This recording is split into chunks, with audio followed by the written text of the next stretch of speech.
ഒരു ദുരന്തമാണ്. ഒരുപക്ഷെ ഇതിനേക്കാൾ വലുതാകുമായിരുന്നൊരു ദുരന്തമാണ് സംഭവിച്ചത്. വളരെ നിർഭാഗ്യകരമായ സാഹചര്യമാണ്. ഇവിടെ നമ്മുടെ നിയോജക മണ്ഡലത്തിൻ്റെ പല ഭാഗങ്ങളിലും ഇത്തരത്തിലുള്ള സംഭവങ്ങൾ വല്ലപ്പോഴുമാണെങ്കിലും റിപ്പോർട്ട് ചെയ്യപ്പെടാറുണ്ട്. ഇന്നലെ സംഭവിച്ചതിൽ മരണപ്പെട്ട ജിത്തു ഒരു കുട്ടിയാണ്. അവരുടെ കൂടെ ഉണ്ടായിരുന്ന ഷാനു, അതുപോലെ യദു, മറ്റ് 2 പേർ കൂടി പരിക്കേറ്റു. പക്ഷെ അത് സാരമുള്ളതല്ല, അപകടനില തരണം ചെയ്തു എന്നതാണ് ഏക ആശ്വാസം. മറ്റ് 2 കുട്ടികൾ കൂടി ഒപ്പം ഉണ്ടായിരുന്നു. ഏതായാലും ഒരു കുട്ടി ഈ ദുരന്തത്തിൻ്റെ ഇരയായി നമ്മോട് വിട പറഞ്ഞിരിക്കുകയാണ്. അപകടകരമായ ഇത്തരം കുറ്റകൃത്യങ്ങൾ ഇപ്പോൾ ലഭ്യമായി ഇന്നലെ വന്നതിനേക്കാൾ കുറച്ചുകൂടി വ്യക്തത ഇപ്പോൾ വന്നിട്ടുണ്ട്. നമ്മൾ ഇന്നലെ സംശയിച്ചതുപോലെ തന്നെ വൈദ്യുതി ലൈനിൽ നിന്നും അനധികൃതമായി നിയമവിരുദ്ധമായി കമ്പി കൊളുത്തി പന്നിയെ പിടിക്കുന്നതിന് വേണ്ടിയുള്ള കെണി വയ്ക്കുകയാണ് ചെയ്തിട്ടുള്ളത് എന്നാണ് അറിയുന്നത്. ഇപ്പോഴും അന്വേഷണം പൂർണ്ണമായി അതിൻ്റെ സ്ഥിരീകരണം വരണം. എങ്കിലും ഇപ്പോൾ ലഭ്യമാകുന്ന വിവരങ്ങളുടെയും പ്രാഥമിക അന്വേഷണത്തിൻ്റെ അടിസ്ഥാനത്തിൽ പോലീസും ആ നിഗമനത്തിലാണ് എത്തിയിട്ടുള്ളത്. അതൊരു കുറ്റകൃത്യമാണ്. അത് അപകടകരമായ ഒരു കുറ്റകൃത്യമാണ്. പലരുടെയും ജീവൻ ഇതിനോടകം തന്നെ പൊലിഞ്ഞു പോയിട്ടുള്ളതാണ്. അപ്പോൾ കർശനമായ നടപടികൾ സ്വീകരിക്കേണ്ടതാണ്. പോലീസ് ആ നിലയിലാണ് മുൻപോട്ട് പോകുന്നത്. പോലീസ് ഇതിൽ പ്രതികളായിട്ടുള്ളവരെ ഇപ്പോൾ അറസ്റ്റ് ചെയ്തിട്ടുണ്ട്. കൂടുതൽ പ്രതികളുണ്ടോ എന്നുള്ളത് പോലീസ് അന്വേഷിക്കുന്നുണ്ട്. ഇതിലെ പ്രധാന പ്രതിയെ സംബന്ധിച്ച് നാട്ടിലിപ്പോൾ ഞാൻ മനസ്സിലാക്കുന്നത് ഇങ്ങനെ ഒരു ആക്ഷേപം തന്നെയുണ്ട്. അതായത് ഏതെങ്കിലും കൃഷിയിടങ്ങളിൽ പന്നിയുടെ ആക്രമണത്തെ പ്രതിരോധിക്കാൻ എന്ന നിലയിൽ മാത്രമല്ല, അദ്ദേഹം ഇതൊരു ബിസിനസ്സായി നടത്തുന്ന ആളാണെന്നൊക്കെ പറയുന്നുണ്ട്. നമ്മളൊരു ആരോപണം ഉന്നയിക്കുന്നതോ ഇപ്പോൾ ആധികാരികമായി പറയുന്നത് ശരിയല്ല, പക്ഷേ നാട്ടിലെല്ലാവരും അങ്ങനെ പറയുന്നുണ്ട്. അപ്പോൾ അതുൾപ്പെടെ പോലീസിൻ്റെ അന്വേഷണത്തിന് വിഷയമാവുകയും ഇനി ഇത്തരമൊരു സംഭവം ഉണ്ടാകാതിരിക്കാനുള്ള കർശനമായ നടപടി പോലീസിൻ്റെ ഭാഗത്തുനിന്ന്, അധികാരികളുടെ ഭാഗത്തുനിന്ന് ഉണ്ടാവും. ആ നടപടികൾ ആരംഭിച്ചു കഴിഞ്ഞിട്ടുണ്ട്. നമ്മുടെ നാട്ടിലും ഇത് സംബന്ധിച്ച് നല്ല ബോധവൽക്കരണം വരുത്തേണ്ടതാണ്. ഇത് വളരെ അപകടകരമായ, മനുഷ്യജീവൻ ഏത് സമയത്തും അപകടം സംഭവിക്കാവുന്ന ഒരു കുറ്റകൃത്യമാണ്. അതിനെ അങ്ങനെ തന്നെ കണ്ട് അതിനെ എതിർക്കേണ്ടതുമുണ്ട്. മുൻപ് ഇത്തരത്തിലുള്ള സംഭവങ്ങൾ ഉണ്ടായിട്ടുണ്ട് എന്നുള്ളതാണ് പറയുന്നത്. അപ്പോൾ ആ സമയത്ത് പരാതിപ്പെട്ടിട്ടും അതിനകത്തൊരു നടപടി ഉണ്ടായില്ല എന്നുള്ള ആക്ഷേപം കൂടി ഉണ്ട്. നടപടി ഉണ്ടായില്ല എന്നുള്ള ആക്ഷേപം ശരിയല്ല. ഇത്തരത്തിലുള്ള സംഭവങ്ങളിലെല്ലാം നിയമാനുസൃതമായ നടപടികൾ സ്വീകരിച്ചിട്ടുണ്ട്. ആളുകൾ ജയിലിലടക്കപ്പെട്ടിട്ടുണ്ട്. കേസ് തുടരുകയാണ്. സ്വാഭാവികമായിട്ടും നമ്മുടെ നാട്ടിൽ ഇത്തരത്തിലുള്ള ക്രിമിനൽ കേസുകൾക്ക് അതിൻ്റെതായ സമയമെടുക്കുമല്ലോ. പക്ഷേ എല്ലാ തെളിവുകളും സഹിതം പഴുതടച്ച് അന്വേഷണം നടത്തി കുറ്റപത്രം സമർപ്പിച്ച് ഇനി ഇത്തരത്തിലുള്ള കാര്യങ്ങൾ നാട്ടിലുണ്ടാവാതിരിക്കാനുള്ള അത്രയും ജാഗ്രത ഈ വിഷയത്തിൽ കാണിക്കേണ്ടതാണ്.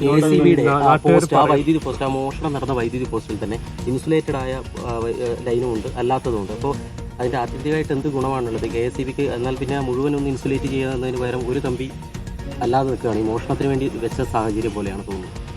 അതിനെ സംബന്ധിച്ചൊക്കെ പല അഭിപ്രായങ്ങളും പറയുന്നുണ്ട്. കാരണം മുഴുവൻ വൈദ്യുതി ലൈനും ഇൻസുലേറ്റഡ് ആയിട്ടൊരു രീതി കേരളത്തിലില്ല. അപ്പോൾ ഇങ്ങനെയുള്ള കുറ്റകൃത്യങ്ങൾ ചെയ്യുന്നവർക്ക് ഒരിടത്തല്ലെങ്കിൽ കുറച്ച് അങ്ങോട്ട് മാറി ആ ലൈനിൽ നിന്ന് വൈദ്യുതി എടുക്കാൻ സാധിക്കും. എങ്കിലും ഇത്തരം അപകടങ്ങളുടെ പശ്ചാത്തലത്തിൽ ആവശ്യമായ പരിശോധന KSEBയും നടത്തണം. KSEBയിലെ നിലവിലുള്ള ജീവനക്കാരുടെ എണ്ണം വെച്ച് ഇതിൻ്റെ ഒരു കാവൽ പോലെ ഒരു സംവിധാനം ഏർപ്പെടുത്താനൊന്നും ഇപ്പോൾ സാധിക്കും തോന്നുന്നില്ല. കാരണം അത്രയധികം ജീവനക്കാരൊന്നും ഇല്ലല്ലോ. എന്നാൽ ഇത് തടയുന്നതിന് KSEBയുടെ ഭാഗത്തുനിന്ന് കൂടുതലായി എന്തെങ്കിലും ജാഗ്രത, ഇപ്പോൾ തന്നെ കൃത്യമായ ഇടവേളകളിൽ അവരുടെ പരിശോധനയും എല്ലാം നടക്കുന്നുണ്ട്. ഇതിനെതിരായി കർശന നടപടി, ഇതും വൈദ്യുതി മോഷണവും ഒക്കെ കർശനമായി തന്നെ കൈകാര്യം ചെയ്യേണ്ടതാണ്. ആ നടപടികൾ KSEB എടുക്കുന്നുണ്ട്. അത് കൂടുതൽ ശക്തിപ്പെടുത്തേണ്ടതുണ്ടോ എന്നുള്ളത് അവരും പരിശോധിക്കേണ്ടതാണ്. ആ പരിശോധനയും നടക്കും എന്നാണ് ഞാൻ വിചാരിക്കുന്നത്. ഈ പന്നികളെ കൊന്നു വീഴുന്ന കുട്ടികളെ അവരുടെ ആ രീതിയിലേക്ക്, അതായത് കൃഷി സംരക്ഷിക്കുന്നതിന് അപ്പുറത്തേക്ക് ഒരു ഇതിലേക്ക് വരുന്നത്, അങ്ങനെ ഒരു സംഘം പ്രവർത്തിക്കുന്നതൊക്കെ പറയുന്നുണ്ട്. അല്ല, സംഘം പ്രവർത്തിക്കുന്നതിനെ കുറിച്ച് എനിക്കറിയില്ല. പക്ഷെ ഞാൻ നേരത്തെ സൂചിപ്പിച്ചല്ലോ, ഇങ്ങനെ ഒരു ആരോപണം നമ്മുടെ ഈ നാട്ടുകാർ ഉന്നയിക്കുന്നുണ്ട്. തീർച്ചയായിട്ടും അത് പരിശോധിക്കുകയും നടപടി സ്വീകരിക്കുകയും വേണം. വനമന്ത്രി പറയുന്നത് ഇതിനകത്തൊരു ഗൂഢാലോചനയുണ്ട്. നിലമ്പൂരിൽ ഈ വിവരം അറിയുന്നതിന് മുൻപ് തന്നെ മലപ്പുറത്ത് പ്രകടനം നടന്നു. ഇത് ബോധപൂർവമായി നടന്നതാണ്, ഗൂഢാലോചന സംശയിക്കുന്നത്. ഇതെങ്ങനെയാണ് ഒരു ഗൂഢാലോചന ഇതിനകത്തുള്ളത്? വനമന്ത്രിയുടെ പ്രസ്താവന ഞാൻ മനസ്സിലാക്കിയിട്ടില്ല, ഞാൻ ശ്രദ്ധിച്ചിട്ടില്ല. പക്ഷേ നിർഭാഗ്യകരമായ ചില രാഷ്ട്രീയ ഇടപെടൽ വന്നത് ശരിയല്ല എന്ന അഭിപ്രായം എനിക്കുണ്ട്. അതിൻ്റെ ഒരു കാരണം, ഇപ്പോൾ ഇന്നലെ വഴിതടയൽ സമരമൊക്കെ നടന്നല്ലോ. പ്രതിഷേധവും സമരവും ഒക്കെ ഏതൊരാൾക്കും അവകാശമുണ്ട്. ഞാൻ അത്തരം പ്രതിഷേധങ്ങൾക്ക് എതിര് നിൽക്കുന്ന ഒരാളെയല്ല. ഇനിയിപ്പോൾ ഈ പ്രശ്നത്തിലാണെങ്കിലും ഒരു സ്വാഭാവിക പ്രതിഷേധം ഉയർത്തിക്കൊണ്ടുവരാൻ ആർക്കും അവകാശമുണ്ട്. കോൺഗ്രസ് ഉണ്ടെങ്കിൽ ഉണ്ടാവട്ടെ. പക്ഷെ 2 പ്രശ്നങ്ങൾ അതിലുണ്ട്. ഒന്ന്, വഴി തടയുന്ന ആശുപത്രിയിലേക്കുള്ള റോഡാണ്. ജില്ലാ ആശുപത്രിയിലേക്കുള്ള റോഡ് തടഞ്ഞുകൊണ്ട് പ്രതിഷേധിച്ചാൽ ഏതെങ്കിലും സാഹചര്യത്തിൽ അത്യാസന്ന നിലയിൽ രോഗിയെ കൊണ്ടുവന്നാൽ എന്ത് ചെയ്യും? അതും നിലമ്പൂരിലുള്ളവരല്ല, നിലമ്പൂരിന് പുറത്തുനിന്ന് വന്ന കോൺഗ്രസിന്റെ മുതിർന്ന നേതാക്കന്മാരാണ് നേതൃത്വം കൊടുത്തതെന്നാണ് അറിയുന്നത്. ശരിക്കും മുതിർന്ന നേതാക്കന്മാർ രംഗം ശാന്തമാക്കാൻ ശ്രമിക്കുകയും സമാധാനം ഉണ്ടാക്കാൻ ശ്രമിക്കുകയാണ് വേണ്ടത്. പക്ഷെ അവരാണ് ഉത്തരവാദിത്വമില്ലാതെ ഇത്തരം പ്രതിഷേധത്തിന് നേതൃത്വം കൊടുക്കുന്നത്. അത് മറ്റപകടങ്ങളിലേക്ക് നയിക്കും. അപ്പോൾ നമ്മളത് ആധുനിക കാലത്തെ മനുഷ്യരെന്ന നിലയിൽ പ്രതിഷേധിക്കുമ്പോൾ റോഡ് തടയണമെന്നുള്ളത് മറ്റൊരു കാര്യം, ഞാൻ അതിലേക്കൊന്നും ഇപ്പോൾ കടക്കുന്നില്ല. പക്ഷേ ആശുപത്രിയിലേക്കുള്ള റോഡൊന്നും തടയാൻ പാടില്ല. അത് സാമാന്യ ജനത്തിന് വലിയ ബുദ്ധിമുട്ടും ചിലപ്പോൾ മറ്റ് അപകടങ്ങളിലേക്ക് നയിക്കുന്ന ഒന്നാണ്. 1. 2, ഒരു ദുരന്തമുണ്ടായി എന്ന് കേട്ടാൽ, അതിലൊരാൾ മരിച്ചു എന്നൊക്കെ കേട്ടാൽ സാധാരണഗതിയിൽ നമുക്കുണ്ടാവുക ദുഃഖമാണ്. മരിച്ച കുടുംബത്തോടുള്ള ഒരു ഐക്യദാർഢ്യമാണ്.